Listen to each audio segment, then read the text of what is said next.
Welcome to Let's Talk Near Death, the podcast show where we talk about life, death, and experiences somewhere in between.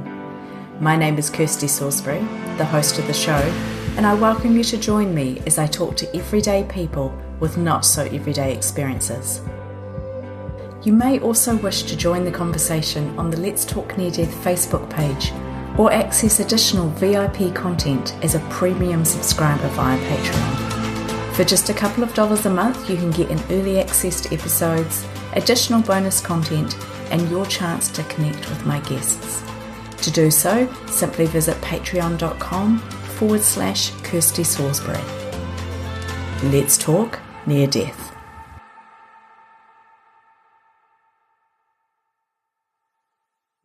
I just figured that this is it. I'm going to die. I'm not going to survive this. Yeah. And I was conscious throughout the whole. And all I could see around me at that point were these pulsating colours. I immediately thought that I died. I figured this was it. I moved on to the next stage. And I looked up, and there was all of a sudden I could see there's three grids of white light were just suddenly sort of approaching towards above me. Self-love is the main thing. Just to try and it's an awful lot of us don't love ourselves, and an awful lot of us are lacking in confidence because we beat ourselves up. Today I'm joined by David Ditchfield, who had a freak accident when he was dragged under the wheels of a speeding train. As surgeons fought to save him, David had a profound near-death experience, and he journeyed into what he believes is the afterlife. Not only that, but when David woke up in hospital, he found that he had been fundamentally enhanced, that he had acquired new abilities, which to this day he can't explain.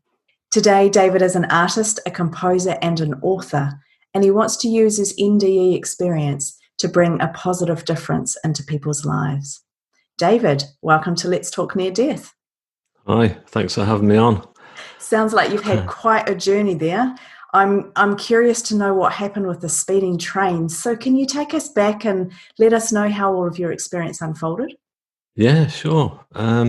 Well, it happened one February day, and in 2006, and I was seeing a friend off at the rail station, and the train pulled in, and the doors opened, and I helped her on with her bags and stuff like that.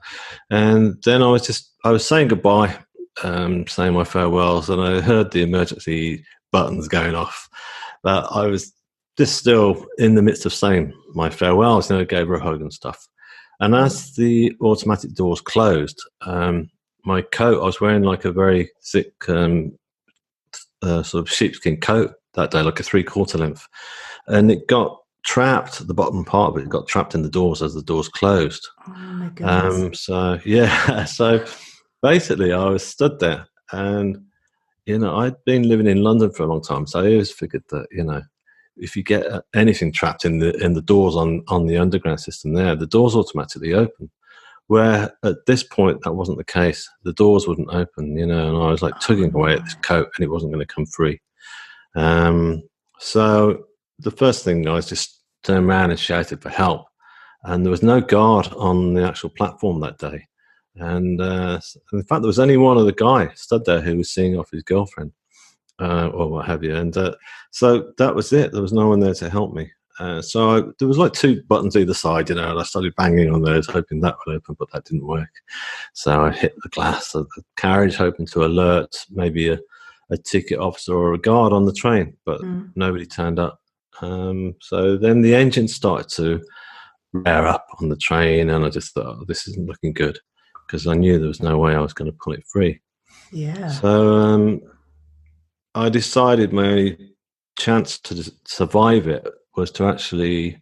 It was really weird. I'd seen this news clip about 2 or 3 weeks before, where they'd shown a small child had been thrown from a burning apartment block from the 3rd floor and survived without any broken limbs. And they said the reason is because children and small babies are relaxed, they don't tense up, they're kind of so I thought that's my only chance here is to relax. And so I did. So I lost my footing eventually as the train pulled out, and it's amazing the speed they actually pull out of stations, and you don't really think about it until you're trapped on the outside of one. Yeah. And I guess not. Exactly, and the sheer power as well of this train was just like, it suddenly became like this huge beast that was going to try and take my life, and I was determined to hang on. So I lost my footing and I was dragged along the platform, and then I was eventually pulled between the space between the platform edge and the train itself, and then I went down underneath the wheels.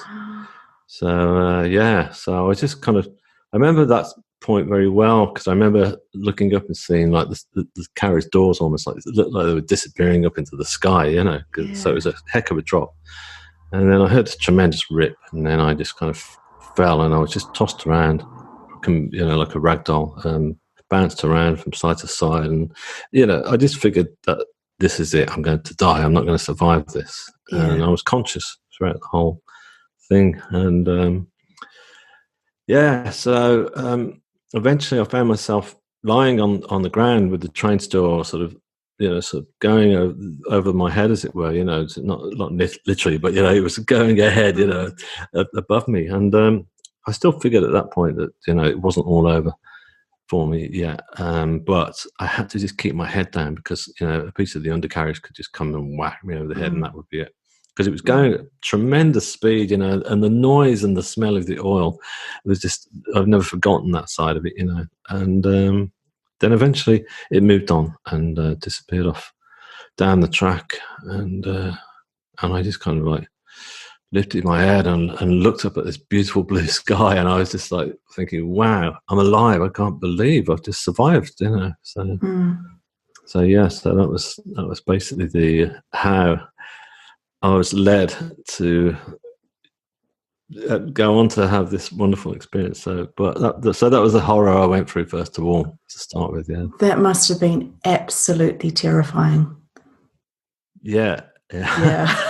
It's still, I mean, I could talk about it obviously, but it's still, when I go through it, I really live it all, I mean, and the actual facing death, and looking at it and thinking you're not going to survive is just, it's quite a major thing, because obviously you never expect to reach that point, Yeah, exactly, because you were still very aware of what was happening. You're conscious because you experience the whole thing. Even as you're talking about it, you're talking about the smell. I can see just watching you that you're reliving it. So you were very aware and connected to it, right? Yes, I was. Yeah, it's interesting because it's like, it didn't feel like it was in slow motion, but I thought that the whole process of me getting dragged along the platform and going under the train itself took minutes. Whereas the rail police, who did a massive inquiry on it, they said, no, it took seconds for me to go. They measured the whole length, and they said, this is how far you went. And here's the footage if you want to see it. I said, no, thanks, Oh, and so they caught it on camera? Yeah, it's on CCTV, so they had it all there. And so it was all measured, and they said it was something like 7.5 seconds from the point of the train actually pulling off and me going under. But it just felt like minutes because I had so much time to think all these things through, like the news item from the news. So time slowed down for me at that point, and I basically went into survival mode. And it's interesting that I was a lot stronger than what I figured I ever could be. That I actually did keep myself quite calm, as much as possible. So what happened there? You talked about how you looked up and there was this beautiful blue sky. So you were in an outdoor part of the underground, is that right? Oh yeah, this wasn't an underground station. Sorry, I was referring to the underground stations. Oh right, okay. When I said about my coat getting trapped. So this was an overline station. So in Cambridge, and so I was actually lying down on the track, and then the paramedics arrived really quick. Yeah. So they jumped down on the track, and I was in a bad way.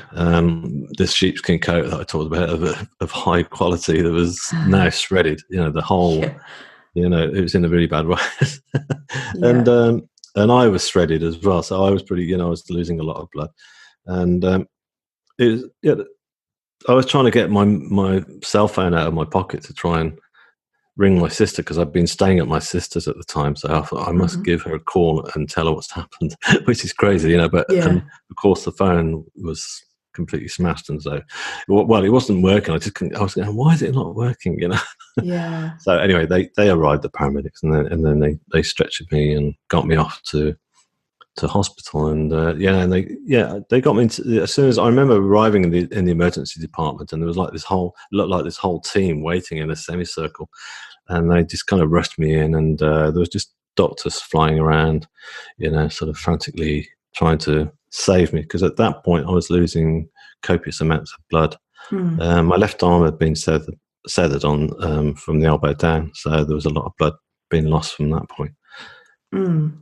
So they took you into the operating theatre, and is that where your experience happened, or? No, it was actually in the emergency department, in the A&E, as we call it in the UK. And so I was there and waiting to go in. They were trying to get me in straight away into theatre, and I was and my family had arrived at that point to come and see me, so they got there really quick, and so they'd started to come through. The consultant turned around and said, "Look, your family are here. Can you see any of them?" I said, "Yeah." I said, "How many?" I said, "Well, just bring them all in. That's cool." So they all came through, I remember.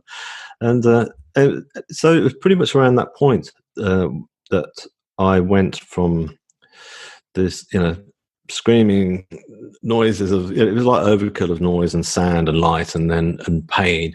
And I suddenly went from that place to a much calmer and beautiful place. And at first I thought I was in like a small darkened room, and all I could see around me at that point were these pulsating colours, and they were all like sort of ambers and greens and reds and blues, and they were just slowly pulsating around me, and I felt the comfort coming from these like orbs, of light.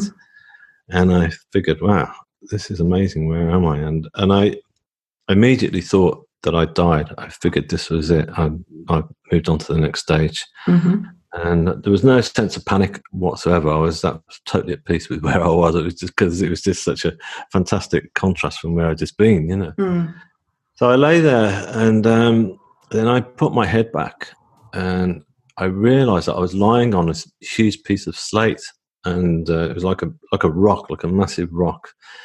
And as I lay out on the slate, I suddenly put my arms out, and I thought, this is really comfortable. I shouldn't be feeling this much comfort on a piece of slate. And I looked up, and there was all of a sudden I could see like there's 3 grids of white light were just suddenly sort of approaching towards above me, and I couldn't take my gaze away from this light, because it was just like this pure white light. And even though it was like really bright, unlike electric light or the sunlight even, I was able to gaze straight into it. And in fact, I didn't want to take my gaze away, because it was kind of like healing me. I could feel that it was healing me in some way.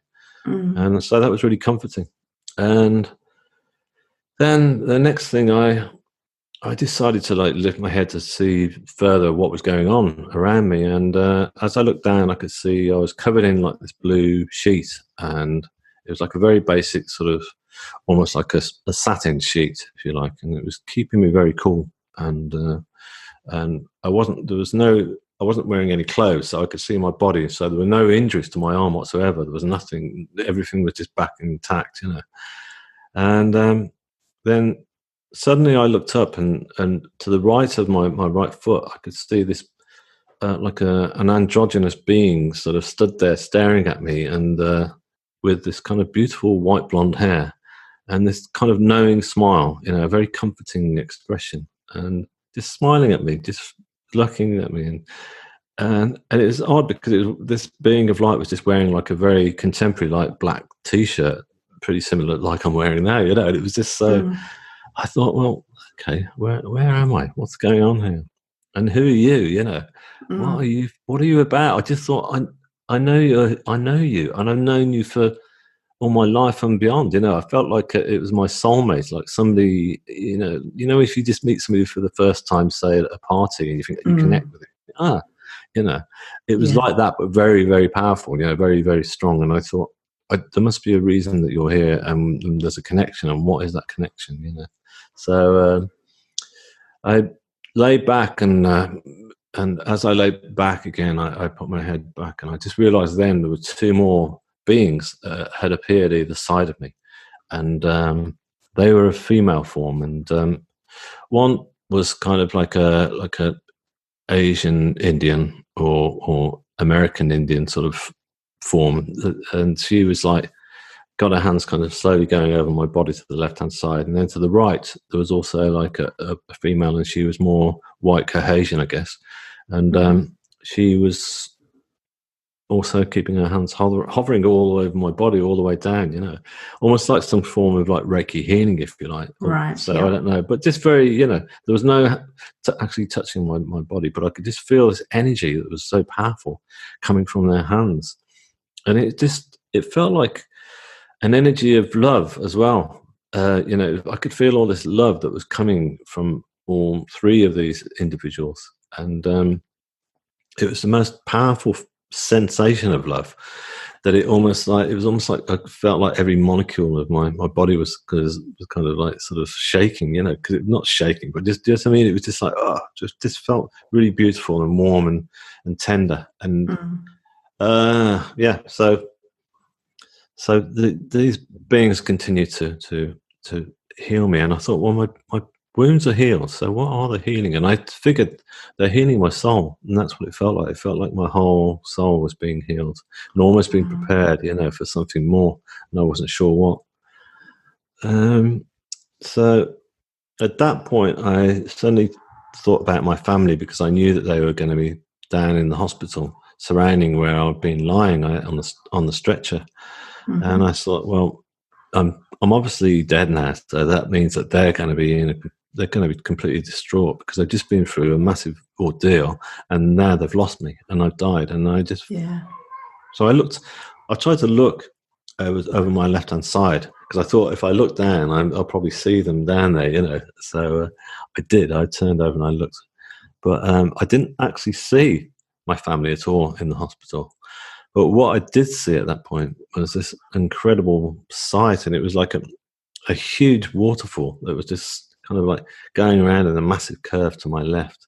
And this waterfall was made up of stars that were just cascading over the edge and slowly dropping down into other galaxies and you know, other universes. And it was like a huge abyss, and it was just like really beautiful, and I could see all these lovely colors down in these galaxies as the stars came down, and there were shooting stars as well just falling, and it was just like, it was amazing. It was just like really beautiful. And then of course I knew at that point that I wasn't in a small darkened room at all. I was actually in the universe itself, because when I turned around and I looked all around me, I could see all the stars that were all around me.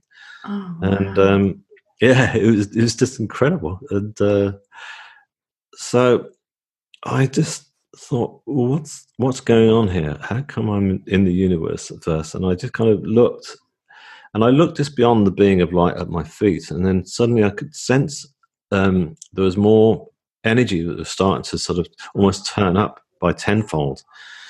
And just behind that being, a tunnel of white light was approaching me, and it was getting sort of, you know, sort of closer and closer, if you like. And I could feel energy coming from this light, but I was drawn to it because it was that same beautiful pure white light that I'd seen above my head, but this was more intense, and it was huge. And this tunnel of white light was surrounded by colors of flame. They were like flames, just quite powerfully sort of like rotating around in yellows and ambers and reds, of course, you know. But it wasn't the kind of fire that you would fear normally. It looked really comforting and really lovely, you know.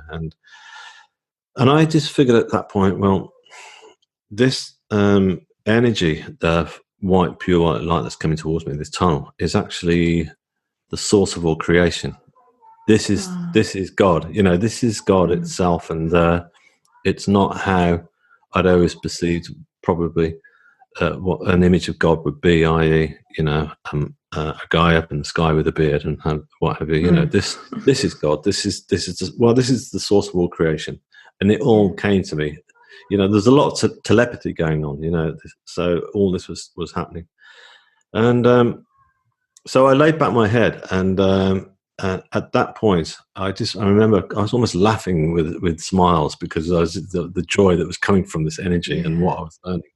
And as I laid my head back, I was suddenly thrust straight back down to earth. So I was back in the hospital again. So I was just kind of like in the hospital emergency department, and suddenly from all that beautiful silence, the sound kind of just came switching back on again, and there was overkill of sound again, and the franticness of it all, and the sheer panic. Yeah. So yeah. Yeah, wow. As you're explaining there, David, I'm struggling to actually keep listening because I'm in this place and I'm visualizing everything that you're seeing, and it's the most beautiful thing. And this is me sitting in my office listening to you. I can only imagine how wonderful that place was. Yeah. Well, you talked about how there was a lot of telepathy going on. There were 3 beings of light, is that correct? That's right, yeah. And they were familiar. Do you know who they were? How do I word this? You said that they were very familiar, but did you know exactly who they were, or you just got the feeling that you'd spent time with them before? Yeah, it was just a feeling. It was just a feeling at that stage, yeah. So there weren't people that I knew, there weren't relatives or loved ones that had passed on. These were 3 quite young individual beings, sort of, and well, it was just the first one that I saw. The first one that greeted me was the one that I felt more of a kinship with, and like my soulmate, if you like. So yeah. Right, as they're doing the healing over your body and placing their hands over and just helping you there. Were you communicating with them at all? Were there any kind of messages coming through? What part, you said the telepathy, was it just a general knowing or? General knowing, no, yeah, it's the general knowing. I mean, at that stage, I was just more, I'd just been through a traumatic experience, and I think at that point I was just enjoying being in this beautiful place. And as I say, I felt like I was being healed, and I felt like I was being prepared. So if you think about it, when you are being healed or in a sort of, it was like, I didn't want to sort of ask too many questions, really. I was just happy to be healed and absorb all that. And, a lot of, I found that a lot of things still continue to happen in my life when I came back, and still do. I'm still learning all the time. I'm learning more about it as I come back. And, because I felt for a long time, actually, when I was recovering in hospital, that it was a part of me was still connected to that other place. It felt like I'd still got sort of like a lifeline connected there, and I hadn't just literally been chucked straight back on planet Earth and that's it. Off you go. It was just there was a strong connection, and I was constantly trying to find answers, especially at the beginning, and I've discovered a lot of those answers right at the beginning as well when I came back. So how was it when you initially came back, when you're back in your body? I know that would have been quite, I guess, shocking, the contrast between the 2 places. But once you were on the mend, so potentially a few days later, and you're a bit more stable, did you remember your experience straight away? Did it ever... did it stay totally with you? Yeah, absolutely. Yeah. And so at what point did you start to try and process that? Well, I mean, immediately, just as I was going into theatre, my friend who I'd been seeing off the train came over to me, and I said, "Anna, I've got something to tell you, really important, something amazing has just happened." And she put her hand over my mouth and said, "Not now, it's okay, you can tell me later, but." Yeah. So I was dying to get it straight out then, and then it was the first operation was like 7.5 hours, so I was pretty knocked about, when it came through. But I remember it was like coming through back of theatre, and it was like the middle of the night, so it was a very surreal experience for me because I was in this room. They'd given me a room to myself because of the injuries and stuff, and so I was in this room alone, and I was, part of me was dealing with the process of what happened to me physically, the actual shock of going underneath that train and the injuries I'd sustained. But a major part of me was just thinking about what had happened and why did that just happen? And how am I going to tell the world? I just couldn't wait to tell everyone. I thought everyone's got to know about this, Yeah. So I was charged with so much energy. It was just remarkable. I mean, my sister came in to see me, I remember, on the very first night, and she was like sat in this room and she's talking very quietly. And she said, "Is there anything I can get you before I leave?" And I said, "Yeah, can you get me a pencil and like a small sketch pad?" because I just wanted to sketch everything down because I was scared I was going to lose it all, but of course I never did, And so she said, okay, she obliged, and thinking, all right. So she brought that in, and I remember getting the nurses to kind of prop me up because I was so weak I could hardly move. And I did this very faint sketch that I wanted to paint, and I thought, I'm going to do a painting. I've never done anything like this before in my life, but I'm going to do a huge, like Michelangelo, sort of Renaissance painting of what I've just seen, because that's the best way for people to see it. So that was my plan from the off. But yeah, interestingly enough, people who came to visit me as well, everybody commented. They were all coming in. They were going, "Wow, look at you! You just kind of like." Everyone was just taken aback. That this thing. You just look so. One of my friends said, "You look animated," and they were just in shock because I was expecting to see a lot worse. Yeah. But despite these injuries, inside I was just charged with all this love and energy that I'd received, from the other side. So it was very much a part of me, right in the early stages. Yeah. You talked about how when you came back, you had some abilities which have stuck with you. That's some newfound abilities. Can you tell us a bit about those? What were they, and how did they present themselves to you? Yeah, well, as I say, the first thing was I wanted to do this painting, which was incredibly ambitious of me. But there was a part of me just thought, no, I'll do it. I'll pull it off. Okay, when I first got the canvas, I left it stood against the wall, for quite some time. I thought, putting off starting it because I was nervous. But once I started it, I put it like this: some friends and my sisters who I'd been staying with, I'd been convalescing there. She was over, and she and her husband run like a yoga Pilates center. And she said, "Look, when are you going to start this painting?" And I said, "Yeah, I've got no space to do it here." She said, "Well, look, we've got an attic room, one of our studios this week. If it's free, you can have it for nothing. You've got no choice now." So I went in and I just started it there, and it just started coming together. And I was just thinking, wow, I was just so excited.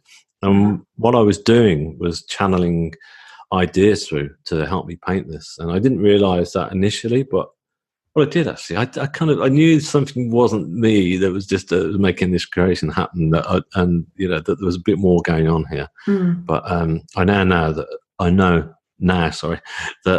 I channel ideas a lot through, and so I went from being there for a week to staying there for 2 years, Oh, wow. they're fantastic friends. They still are, but they just loved having me around. And I said, well, I thought you needed the space back, and they said, well, I'll work around you, don't worry. So I ended up becoming very prolific. Yeah, it was. I mean, that encouraged me as well, because people were coming into the Pilates center, and I was called the artist in the attic, and they'd want to come up and see what I was doing. And quite a few people got involved in, asking the story, and I'd tell it. And that's when I started realizing that I was able to put across what had happened to me through my artwork and just talking to people. And everyone wanted to know, everybody. I just thought people are going to turn around and say, yeah, but no, people were very fascinated. That's amazing. Did you have any artistic ability before this happened? Were you creative beforehand? No, I like a lot of us, I enjoy drawings and things like that, very basic stuff. But I'd left school. I'd left school without any qualifications, and so my life before was struggling to sort of make ends meet. Just picking up kind of manual work basically and stuff, and I wasn't really that good at that. I just realized that I was just life before my NDE was just like an upward struggle, because it was just so. Yeah, I hadn't really, in answer to your question, no. Yeah, I hadn't. So I don't, now I was getting like all this first-hand tuition from somewhere else, that was helping me to put all this stuff onto a canvas. I'd literally sit back at the end of each day in that studio, and I just kind of look and I go, wow, where did that come from? How did that happen?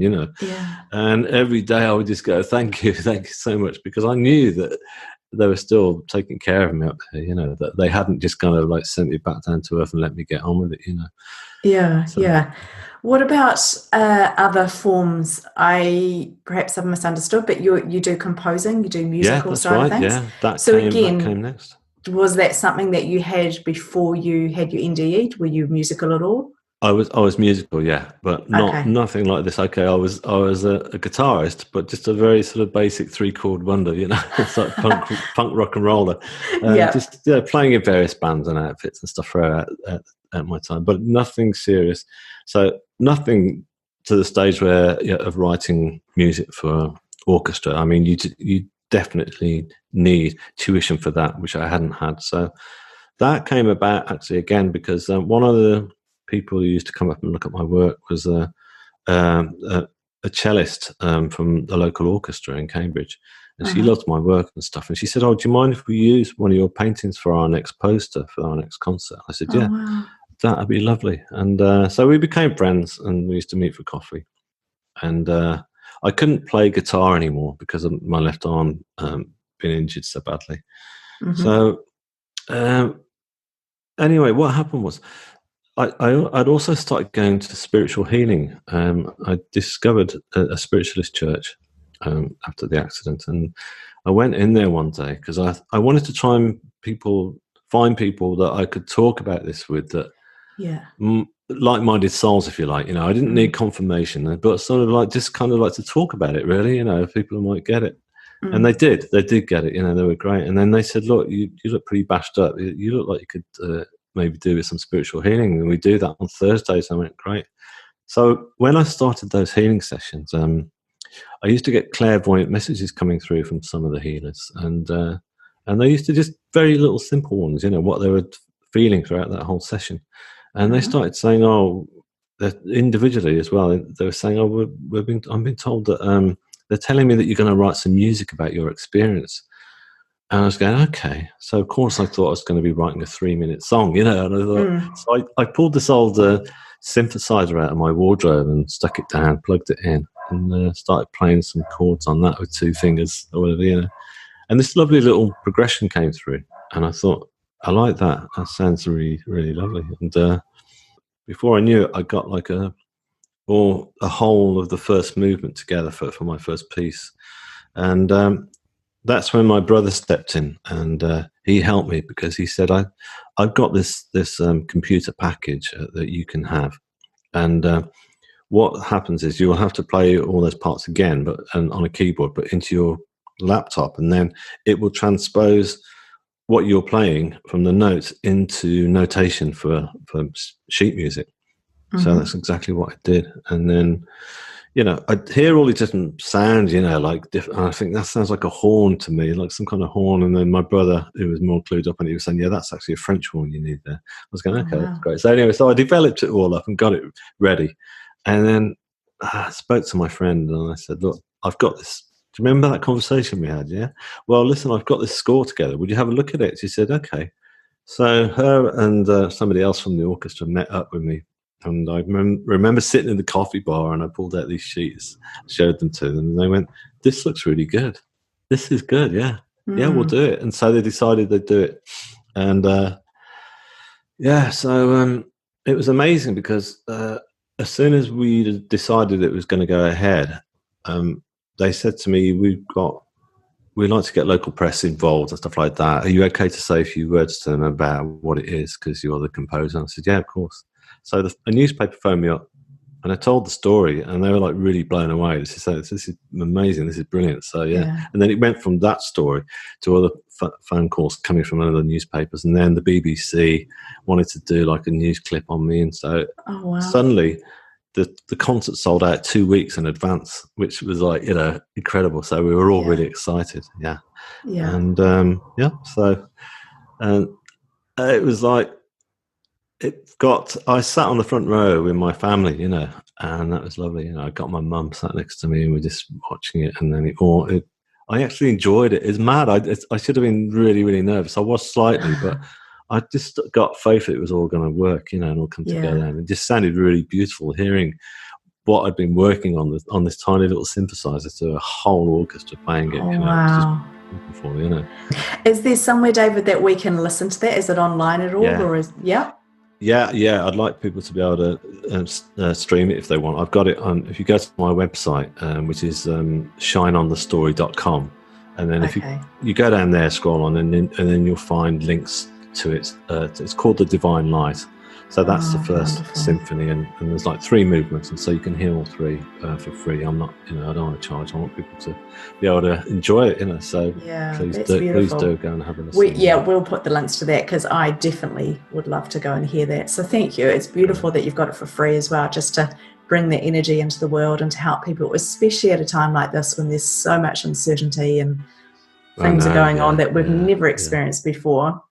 Yes. Oh gosh, I have a lot of questions. I'm just trying to process them as I talk to you, because I'm just in this most beautiful space. Great. Do you ask yourself, or do you call it source or divine being, or what do you call that energy, or do you not call it anything? Divine light, I guess, is the energy that comes through. You mean that's coming through from which part are you talking about? From what you experienced when you were in that experience. I guess the energy. Anyway. Right. Okay. Yeah. The energy that the energy that I was receiving when I was in the experience itself was unconditional love, and that's what that energy was. And it was teaching me to love myself again, because I certainly wasn't doing that before in my previous life. I love how often this comes through in these discussions, really? In these experiences. Time and time again, it comes back to love, and very often self-love, because even when we think we're doing a good job down here, there's so much we don't know about self-love. And I'm first to put my hand up and say I'm probably quite guilty about that too. But it often comes back to love. So my question for you was, when you tap into this energy, this source, this unconditional love, do you question why you had this experience?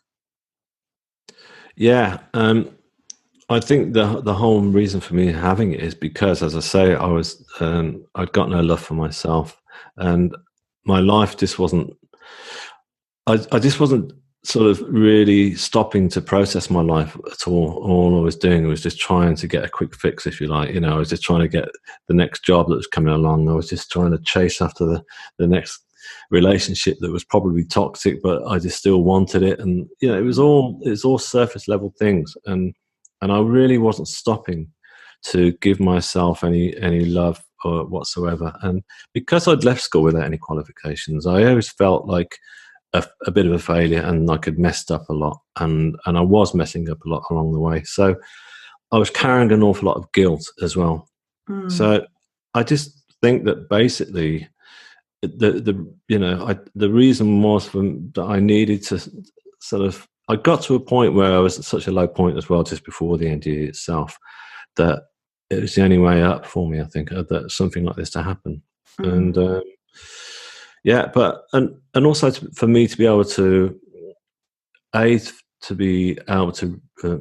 realize my creative abilities and feeling a lot more comfortable in my skin being creative. As I said before, I really wasn't cut out for manual laboring. I used to look around at the other guys and think, wow, how the hell do they just construct all that? And I'm still on brick one, or whatever, And so it's nice. I just feel comfortable in my own skin now.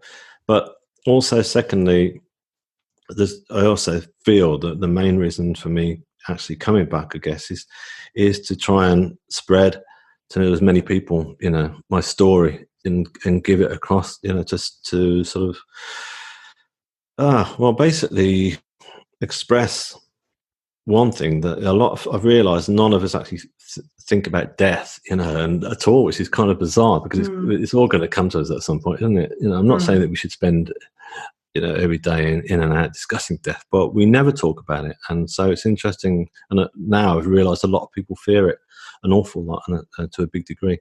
And so it's nice to be able to have a platform to be able to turn around and say, look, there's nothing to fear, that death is only like the next stage of where we are now. And it's crazy to think that our souls are just going to switch off like a light, Do you believe that we write in these types of experiences before we come here? Do you believe in predestination or free will versus that? What are your thoughts around that before we come into this lifetime? Um, I figure that our lives are pretty much mapped out for us. You know, so I figure there's an awful lot of destiny there. It's almost like we've got this kind of main road, like a main highway, that's there that's for us to follow. And there's all these tempting side roads that we take every now and again, and they're not always the ones for us, you know. But we always end up coming back on that road that's meant for us. So I believe in that form of destiny, if you like. Before my NDE, you know, I was always having regrets. I was always thinking, oh, why didn't I take that job? Why didn't I go take that opportunity, open that door, you know?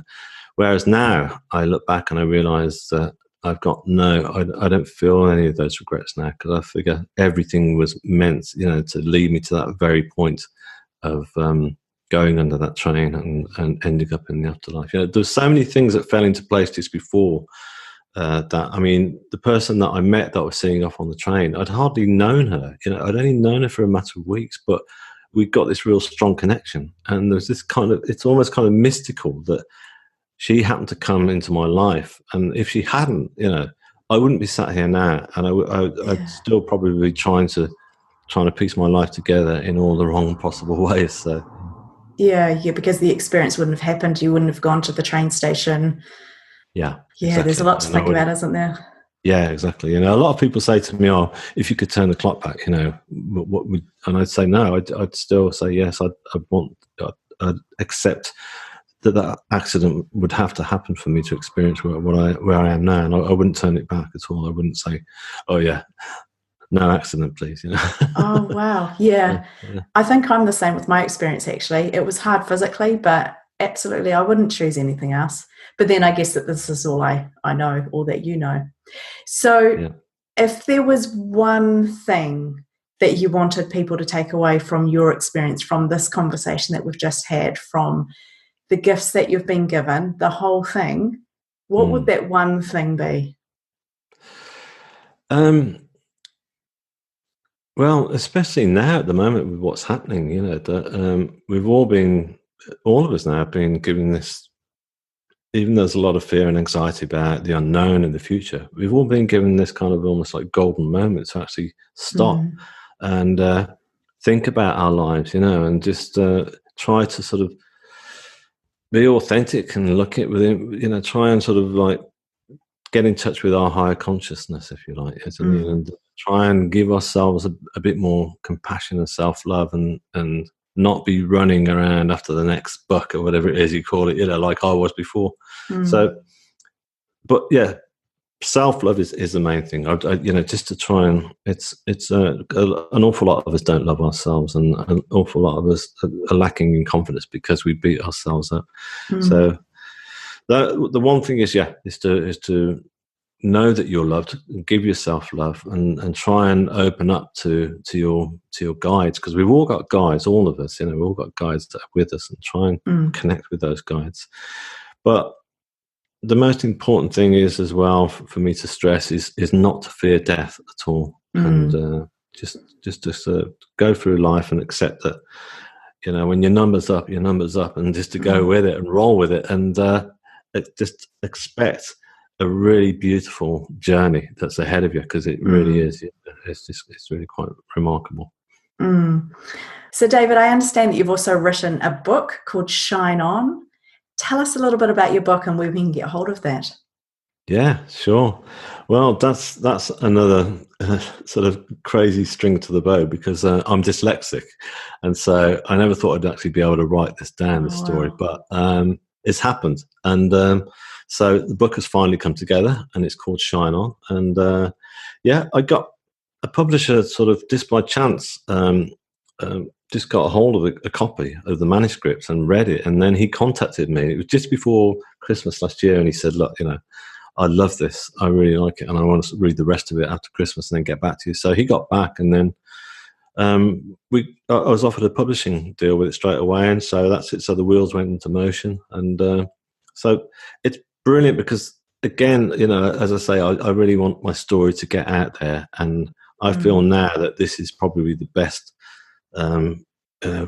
vehicle for it, because people can actually sit down and read every fibre of the story, because it talks about, the day of the accident, and then the near-death experience itself, the whole spiritual journey, and things that followed afterwards. So there's plenty in there, so it's for people to try and understand the actual sort of, depth of what was going on with me. Sounds amazing. And so how can we get hold of that book? Yeah, well, it's available now for pre-order on Amazon. So you could just click onto Amazon, and it comes out in June the 26th. It comes out this year. Wow. So that's pretty soonish, I guess. Yeah, that's going to be a really exciting day for you. Yeah, exactly. Yeah, I can't wait. Oh, well done. I know it's a bit of a mission to write a book, so well done on that. Again, we'll pop that link in. If you're listening and you want to know more, I highly recommend getting this book.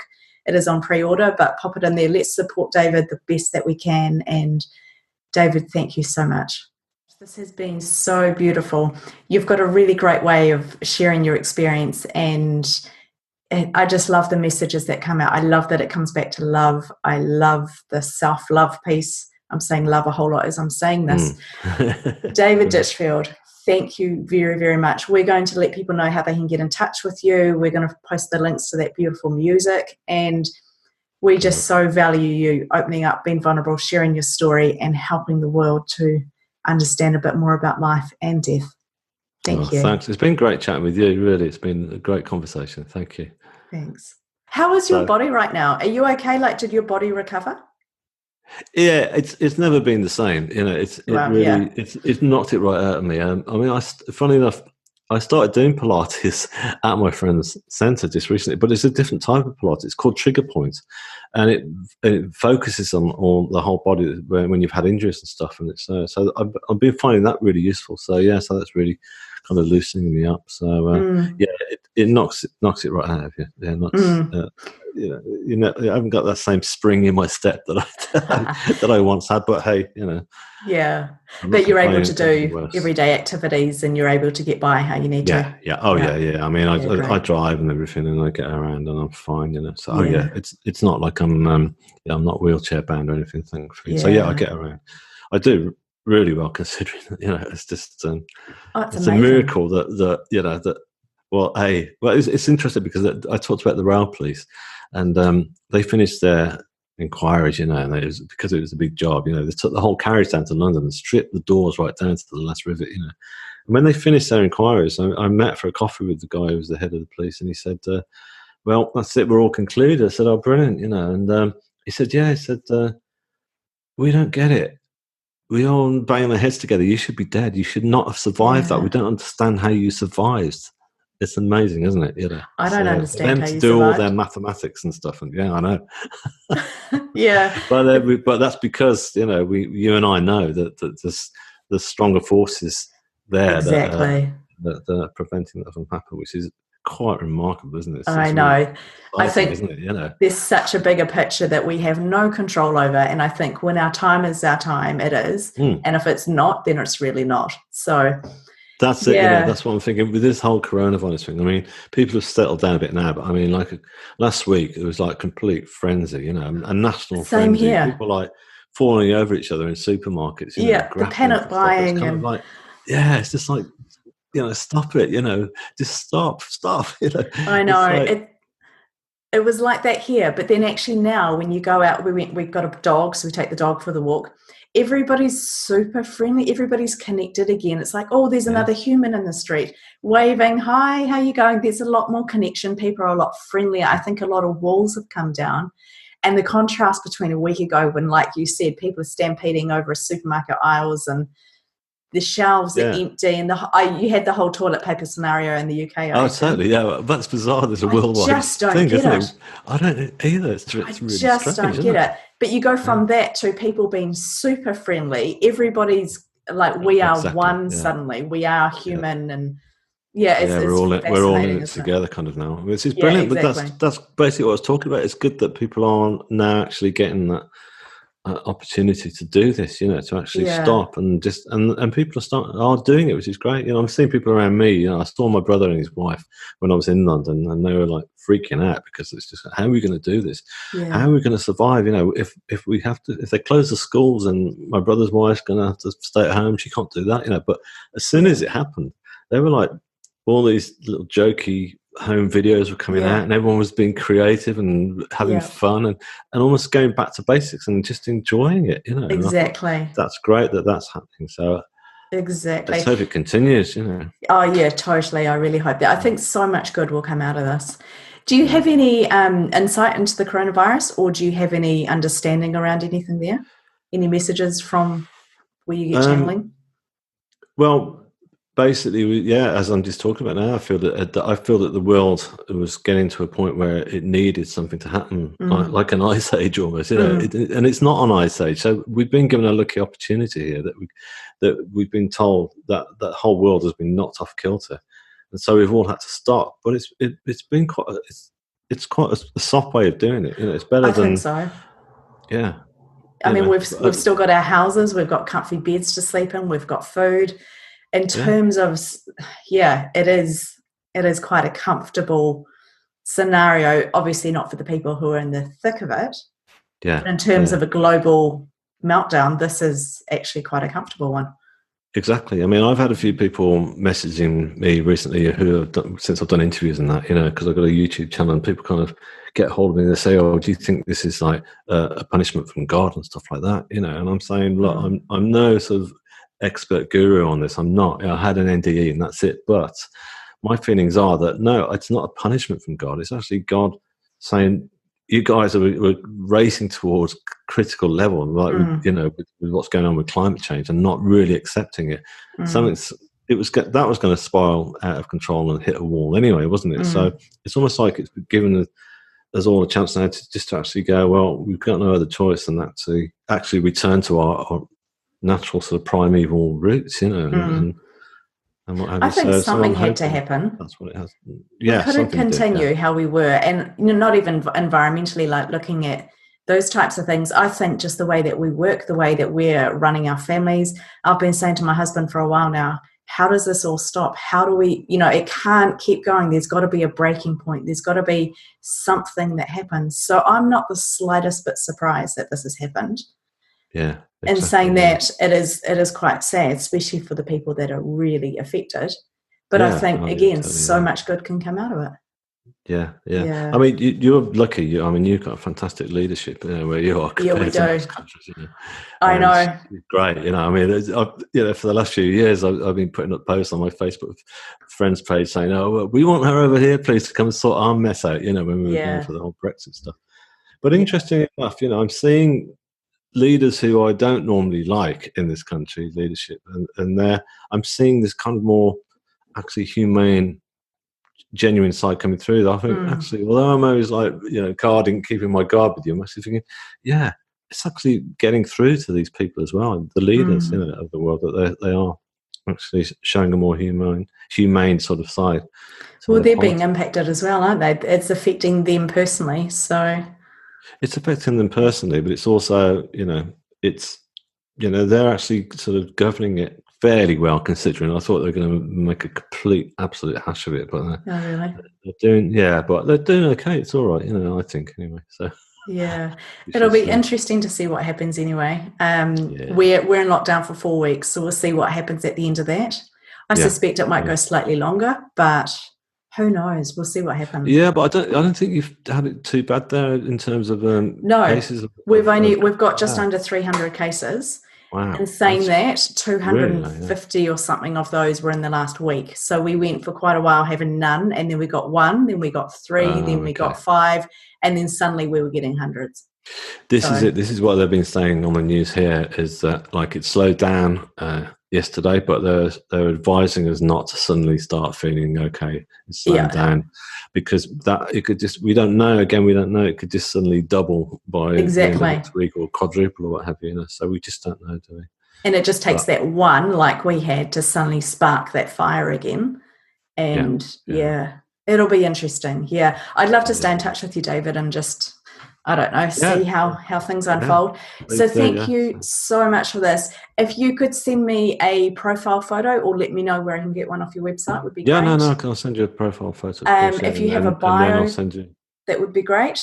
I'll send you a bio and then the links as well if you like. And then Okay, yeah, that would be fantastic. All your links. Let's get your book in there. If you've got a cover, because I won't be able to find one online probably. If you've got a cover of your book, that would be great. Oh yeah, totally. Oh, that'd be great. Yeah, that'd be cool. And then I'm available. This isn't a one-time thing. So what I'm building is a nice community. So in the future, as things pop up, if you have a re-release, if you have anything going on that you want promoted, let me know. I'm very happy to promote further down the track. So fantastic. That'd be lovely to That's wonderful. Thank you so much for your time. It must be quite late there now, right? No, it's only about 8 o'clock at night. Oh, okay, yeah. Cool. Some clocks are changing around the world, so we've gone the right way. They are. They're going to change. They're going to change this weekend, actually. So we've got it. We've got it in just in time. Just in time. Yeah, it's beautiful. Okay, thank you. I'll be in touch. If you can send me those things, that'll be great. And again, thank you. Yeah. Take care. Cool. Thank you. All right. Take care, David. See you. Bye.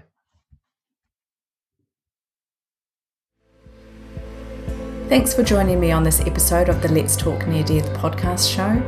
If you've enjoyed it, please share it with your friends, tell people about it. I'd love to get these messages out there. Don't forget you can also pick up your VIP access pass for additional content at patreon.com/Kirsty Salisbury. You can connect with us via the Let's Talk Near Death Facebook page, and I look forward to catching you for another episode soon.